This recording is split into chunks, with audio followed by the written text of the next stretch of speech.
Tineguna Yebundegua Mugode Alao, Mugode Saliki, Mugode Alao, Mugode Saliki, Yoloneji Mogwa, Mugode Saliki, Molowazo Banwakango, Amolowazo Banwakango.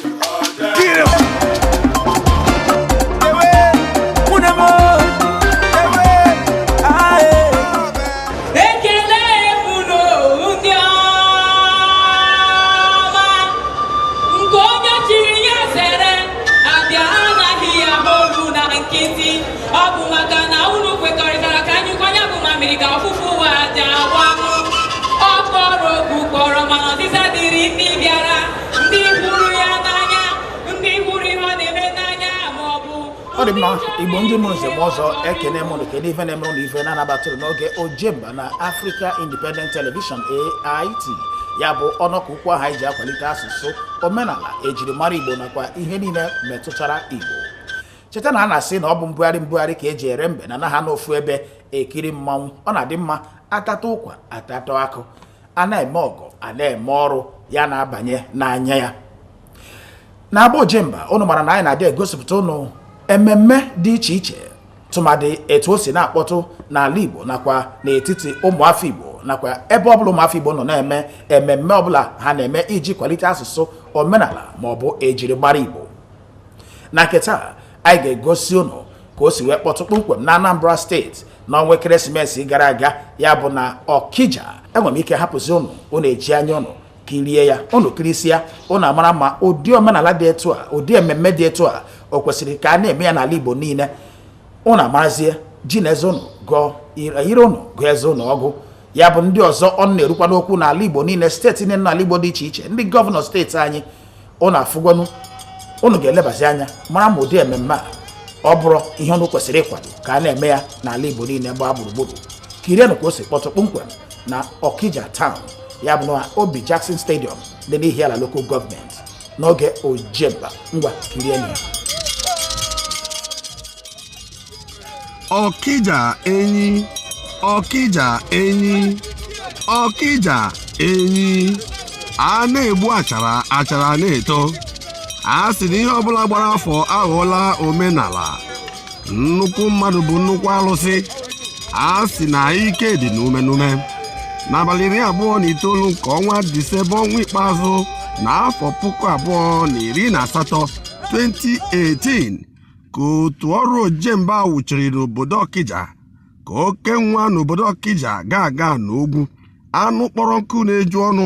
Otu onye a na-asị unu abịala nọrọ na ama egwuregwu Obi Jackson Sports Arena, Obi Jackson Boulevard dị na Okija na kansụl ọchịchị obodo Ihiala na Anambra steeti wee merube ya bụ mmemme agba nke ise ya, nke isiokwu ya bụ inwegharị akparamagwa ndị be anyị nke hidoro isi ma gbadokwa anya n'ebe ndị ntorobịa anyị ha nọ. Mmemme a nke palitere kemgbe afọ 5 gara aga, nke ghọrọla mmeje kwa afọ, ka a bagidere n'iji wee kwado ma wulite ndị ntorobịa Okija, ndị nwoke na ndị nwanyị bụ ụmụafọ Igbo site n'ọrụ nke nka na mmemme a na-eme ka ndị mmadụ nwee obi aṅụrị, ka ndụ wee na-adịrị ndị mmadụ mma obibi site n'atụmatụ ọrụ nke ihe omume dị iche iche otu ọrụ ntọala Obi Jackson mapụtara.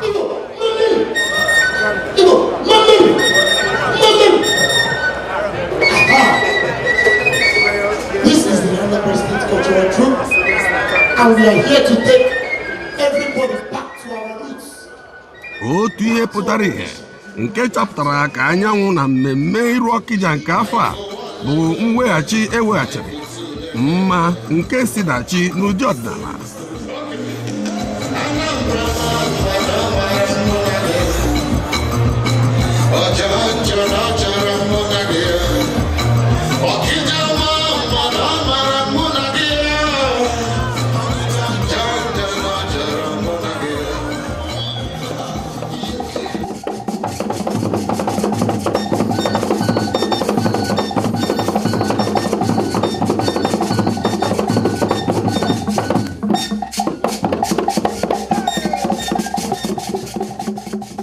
na mmemme nke afọ nke a na-ekwu okwu ya.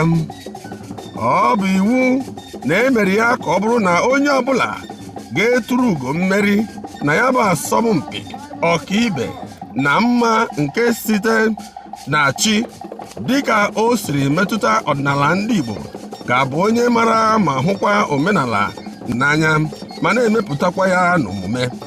Ọ na-amasị m imekọrịta with ndị mmadụ, ndị ntorobịa ibe m, ọ kachasị ụmụ nwaanyị na ụmụaka.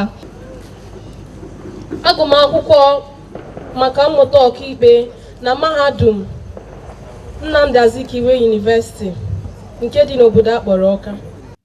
Asọmpi a ka e mere ka onye ọbụla gụchagoro akwụkwọ na mahadum bụ ụmụafọ Anambra steeti ma bụrụkwa nke a na-atụ anya na ọ ga-agụnyekwa ụmụafọ Igbo niile nọ na mpaghara ndịda ọwụwa anyanwụ ala anyị n'ime mmemme a n'ọdịnihu. Ife anyị chọrọ iweta n'ime ya Face of Okija bụ ka anyị were ohere a wee kọwara ụmụaka, kọwara ụmụ okorobịa na ụmụ agbọghọbịa ndị na-etolite etolite na-enwere ka ife ihe emebe n'obodo a na-akpọ Naijiria, na-enwere ife dị iche iche nwere ike ime wee nwee ike ịbụ mmadụ. Mmemme a bụ Iru Okija nke afọ 2018 ka otu onye a na-asụ na-abịala bụ Dr. Ns Azụdịalụ Obiejesi nọrọ na ngwurube ya wee chịkọba oriri ịkụ ngaji n'eze wee nye mmadụ 20 n'ọnụọgụgụ bụ ndị ga-eso wee sọ ya bụ mpi na iji wee mee ka ha mara ihe chere ha aka mgba na ya bụ asọmpi na iji kwadokwa ha nke ọma.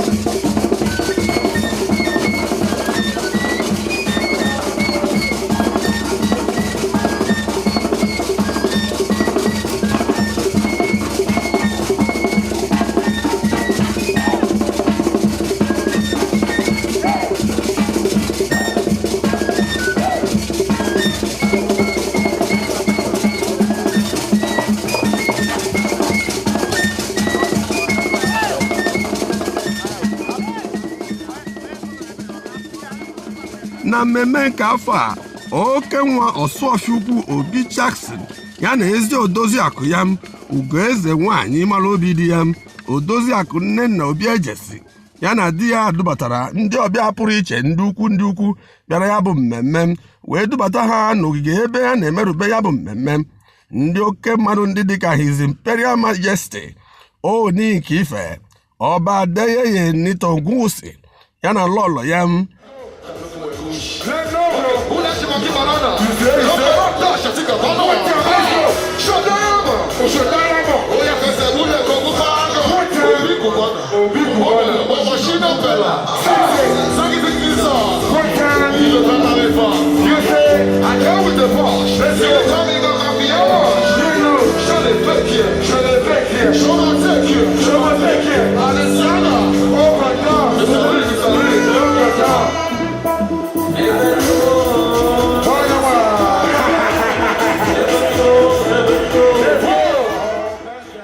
enwekwara mmadụ dịka Ojinika Obiekwe onye ọka okwu na onyonyo, mmadụ dịka Funny Bone na Bovi onye ọka egwuregwu.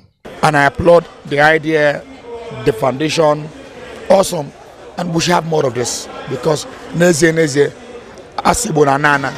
So I get one boy kai tinyaka koganiru.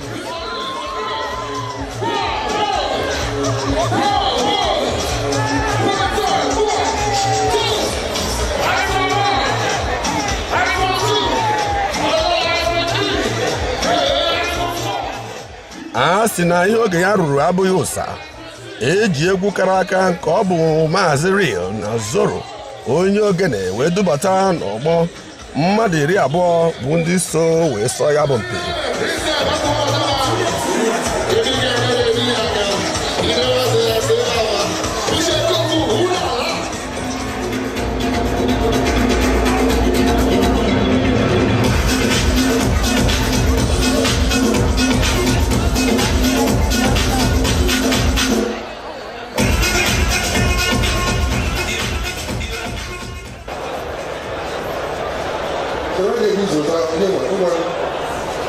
Iru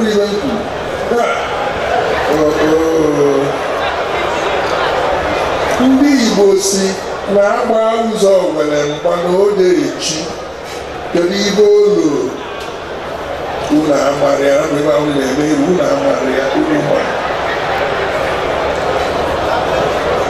amụsazina ma amụzanụ na ibe nna agụ eme ihe dịka ọ kwesịrị ọ ga-aga otu o kwesịrị ịga ihe ọ pụtara bụ na eme ihe dịka e kwesịrị ime ya ọ ga-aga n'usoro kwesịrị ime onye na-eme ihe ọfụma ihe ọ na-eme ọ ga na-afụ unu amara ya ka nkọwa n'ụlọ unu ebe a na-akpụ ụzọ Owere ebe ọ bụ ebe ọ bụ ụzọ Owere ụzọ Owere bụ ụzọ mmiri ụzọ Owere na ọ dịka ụzọ dị n'azụ ụlọ a na-achọ ka ndị mmadụ sie na-aga ọ ga-nka ndị mmadụ esie na-aga ọ bụrụ na a nụrụ ya ọgụ ama akwụsị isi ebe a bụ na-aga ọ dị abụ agba ụzọ Owere gbana ọ na-eji ka ọ nụ m aka Ọsọfịa emego ife kwesịrị and ọ na-epromote Igbo culture and ọ bụrụ sọ Igbo culture na-ewepụtakwu ụmụ ife ọ na-agọtara the face of Okija, the original face of Okija ka unu na-afụ not ihe ahụ unu na-anụ. This is the face of Okija. And we can make face of Okija there. People might not understand it. Except ewepụ ihe ọjọọ Okija na-eme ife niile dị mma. So that will be the face of Okija. Na-eji m oge a na-ekene Chineke kelu Obi Jackson. Ọ nnukwu onyinye Chineke nyelu ndị Igbo nke ichepụta ịfụdat na nnukwu ihe melu na-eme ndị Igbo na asụsụ ndị Igbo na-efu efu ịchọ ka ịgwa nwa gị ịmụrụ okwu ebe onye obodo ọzọ nọ ị gaghị enwe ike ikwu ya mana ọ bụrụ onye Yoruba chọrọ ịgwa nwa ya okwu ọ sụọ ya n'asụsụ Yoruba onye China asụọrụ nwa ya n'asụsụ China onye Hausa asụọrụ nwa ya n'asụsụ onye Hausa ha anụ ịsụọrụ nwa Igbo anyị ọ gaghị anụ. Chineke wee nye Obi Jackson nnukwu onyinye iji ego nke ọ tara afụfụ wee kpata wee na-eme ka asụsụ Igbo bụrụ ihe nọgidere nri. Chineke ya gọzie. Obi si m ike n'oge m fụrụ na ife m chọrọ ime bụ ka m mee ka asụsụ Igbo na omenala Igbo bụrụ ife na-ama efu efu. Oge m mebezili ya ife na-agbazi m obi nji wee ka na-eme ya bụ na m na-afụ otu atụmatụ a si aba uru n'ala Igbo otu o si abakwa uru n'ebe ụmụ obele ndị na-ekunite nọ nwee sị oo na ọ bụ na ife a dị otu a na ha gbago m ume ka m bidozie mesibịa ike. onye kpọpụrụ nkịta n'ụlọ gote enwe ya na ibe nkwupụta nọ ọ bụ eziokwu ihe ọ pụtara bụ na ewere na ofu obodo hapụ igwe ofu obodo si ka o mebezi aka ntụpụ na ofu ihe ka ọ ga na-amụkwa ịnwago onye a na-ebe a zatara ya ọ bụrụ na ịkwụsị isi gasịrị Igbo ịka na-ese ahụhụ ọ bụ eziokwu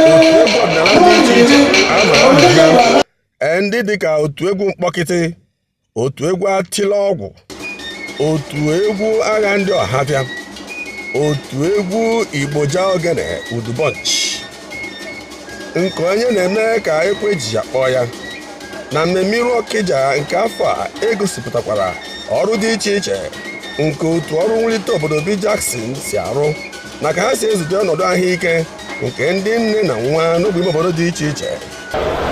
Ụlọ ọgwụ Dr. Sir Ernest Azudialo Obiejesi na nwunye Nnenna Obiejesi wubere na Okija ya bụ ụlọ ọgwụ emere ya ka ọ bụrụ ụlọ ọgwụ ụmụaka mana mesizia ọ dị mkpa na enwekwara ike nwee ebe a na-amụ nwa ite enweghị ebe a na-amụ nwa ebe ahụ anya bụ ụlọ ọgwụ na-afụ maka ụmụaka na-afụ maka ụmụ nwaanyị dị ime na-afụkwazị maka ndị okenye.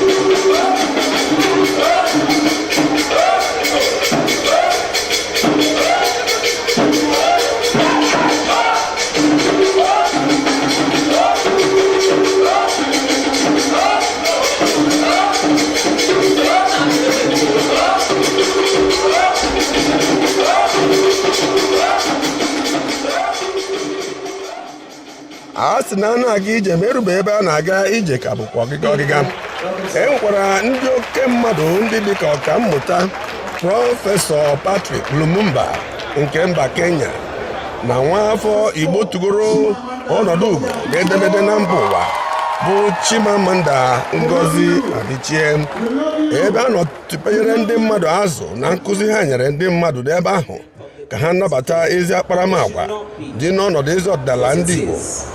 Conscience and integrity are central to Igbo culture. Conscience means that we cannot think only of ourselves, but that we must think of ourselves as part of a larger whole. Ebe ha nọkwara wee gwa ndị ntorobịa ka ha wepụ aka enwe n'ofe tupu ọwa aka mmadụ ka ha wezụkwakwa onwe ha na itinye onwe ha n'ọnọdụ gbagharịa maka ndị na-abagide na njem ịgafe oke mmiri ofesi Mediterranean maka ịgbaga mba ofesi bụ Europe na ebe ha na-eche na ndụ ga-aka ha dịrị ha mma obibi na ebe ihe ha na-achọ n'oke enu dị n'oke ana. You know, when one thinks about Nigeria, one knows that Nigeria is the greatest nation on the continent of Africa. If one were to be dramatic about it, at the risk of repeating what others have said, one would say that when Nigeria catches a cold, all other African countries get cancer. But we are not going to be melodramatic about it. When ndị Igbo na-ebu ejima, emu ejima, before the ejima ụmụazị amụpụta ewelufe ozugbo je dobe fa n'ọfịa fa nwụọ anyị edemezia maka anyị ma na ọ dịrọ mma ọ na omenala so mpụta kịta nwaanyị mụọ ejima nsị ngwa ka egbuo ya na omenala ọ ga-ekwe ife nji na-ekwu bụ na ka anyị malụ na omenala bụ ife ga-abụ maka ọdịmma mmadụ niile ọ bụ na onwe ife anyị na-akpọ omenala na-adịrọ mma anyị akwụsị ya na ife na-ekwu bụ na etu esi netu ụmụ nwaanyị anya adịrọ mma ka anyị ejizi na omenala na-asị na maka na omenala na-atụgharị atụgharị.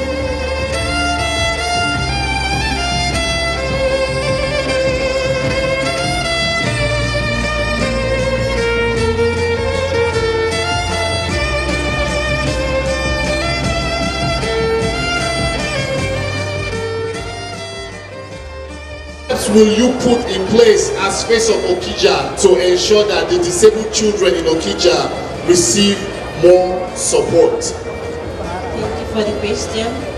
The steps. Asị na ahapụ isi aka wee gbaa ụrịọm isi sekpu ntị na mmemme Iru Okija agba nke ise ya bụ etu o siri wee dị na okpu ntụrụ ugo mmeri nke ekpubere ndị ahọpụtara na mmemme ahụ dịka eze na eze nwanyị na ha bụ ndị ga-anọchite anya ma ọ bụ ndị ga-eji ọnọdụ ahụ anyị nyere ha dịka eze na eze nwanyị bụ ndị a ga-eji eme ọrụ ndị eji aga mba nke Obi Jackson Foundation.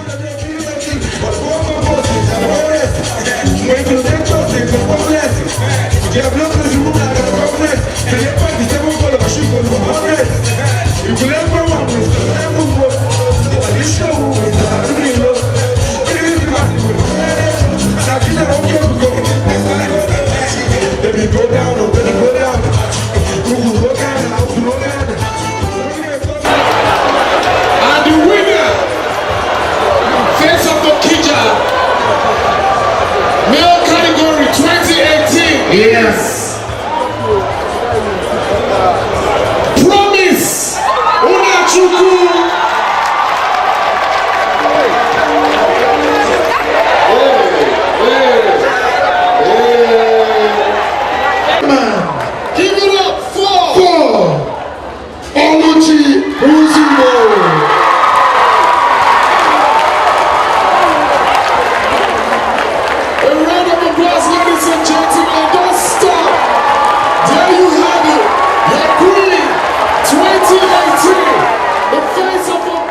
ndị a gụnyere m Nwizugbo Oluchi Blessing na Ụnachukwu Promise Chidi bụ ndị tụrụ ugo mmeri a.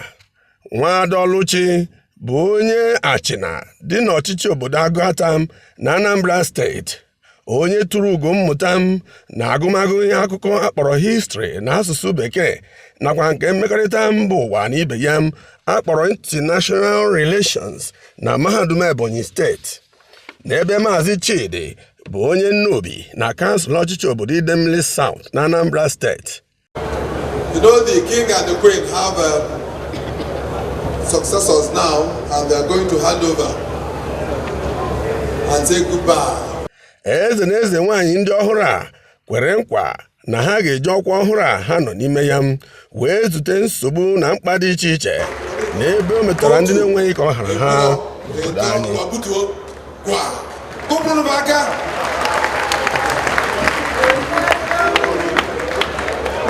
Munu, Muanu, Zuanu, Kachano.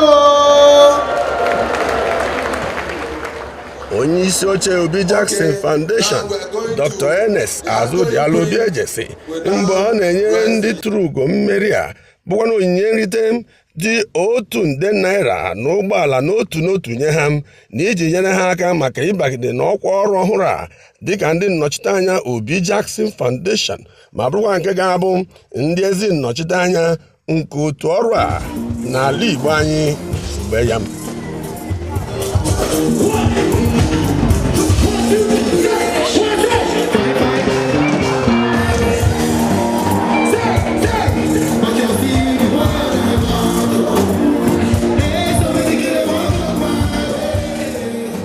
Ndị ọzọ tiri egwu na mmemme ahụ gụnyere Davido, onye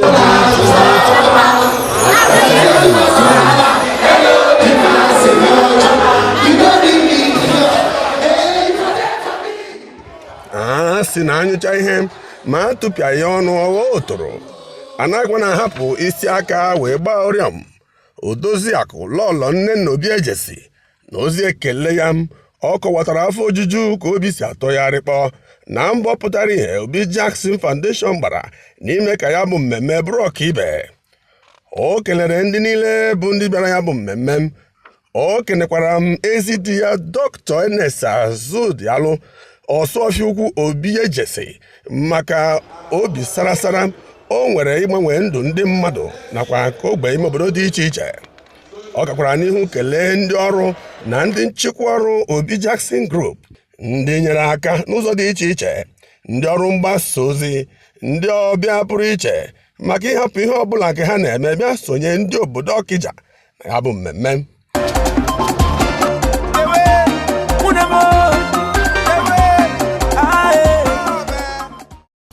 Ọ dị mma, ọkwụ na-ekirigo ya, ọ na-ejigo anya ụlọ gbara ọnwa ọnụ ekeresimesi. Ọ na-afụkwa ka o si wee kpọtụ kpọmkwem na Okija Town Hall maọbụ Okija Stadium, Obi Jackson Stadium nke dị na Okija na Ihiala Local Government. Ọ na-afụkwa ka o si wee kpọtụ ụbọchị aha ya bụ agba nke ise Face of Okija. Ọ na-afụgo ka esi sọ ya bụ mpi. Ọkwụ na-afụgo ya na asụsụ Igbo nwanne ikekwetu m na ebe a na-ekwu ugbu a gaa nọrọ na-ekiri na-asị ka nwoke asị asụ ihe a asụsụ Igbo afịa akwa na-arụ nwanne ọfịara arụ mana ya asụnwụkwanụ. O nwekwara ike isi onye nke a na-asụ etu a ọ naghị asụ Igbo ọfụma, nwanne gị asụ ọnụ maka na ọkụkọ fọrọ ebe ewu na-anyụ mmamịrị si nke ọ bụ ihe ọhụrụ ngwana ya anyụ ọnụ. Ụnụ afụgo ka ụmụ okoro na agbọghọbịa si sọ ya bụ mpi tupu enwee mmadụ abụọ nke nwoke na nke nwaanyị nwere ihu ọma. Ka m si ebe apụ ugbu a o nwezi ihe ọzọ chọrọ ka anyị na gị karịa ikekwe ya bụrụ mmemme ka ị chọrọ ime chọọ ka achịkọlatara gị ya gosi ya n'ọnọkọ ya bụ ojemba ma ọ bụ ị na-eme mmemme ịnwetaghị onye isi oche na-achọ onye isi ọnụ gaa na ụbọchị mmemme were opi igwe okwu hazie n'okwu dịka o kwesịrị ka esi hazie ya maka o nwere ebe anya na-ele ebe ahụ anya na-ele bụkwa na be n'isi. Gị chọọ ka anyị na gị mee nke a gbaa anyị n'akara ekwentị ndị anọ n'ihu onyonyo gị ka mara gị karịa ka a gwa gị obere ha na-ewepụ n'anụ nakwa obere ha na-etinye n'anụ tupu eme gịnị tupu erie ya. Ana m ekenekwa Ada Igbo ya bụ Ada Ojemba Ngozi Ọgagata nne ejima na ọbịanihu. Ụnụ ga-anụkwa ya ya mgburugbu a mmụọ eme na otu ma abụọ nke a ga-eji pịachisi ya ga-abụ ejima ka a ga-eji wee pịachie ha. Ana m asị ka egwu agbafọrọ taa dịbazie ụbọchị otu Igbo a ga-akpa nne ya ụbọchị a ga-akpa isi ka akpa afọ ọnụ. ha anụ nwa bi na-egbu azụ anụ nwa bi na-egbu azụ anụ nwa bi na-egbu azụ anụ nwa bi na-egbu azụ azụ wa asụ asụ anụ nwa bi na-egbu azụ anụ nwa bi na-egbu azụ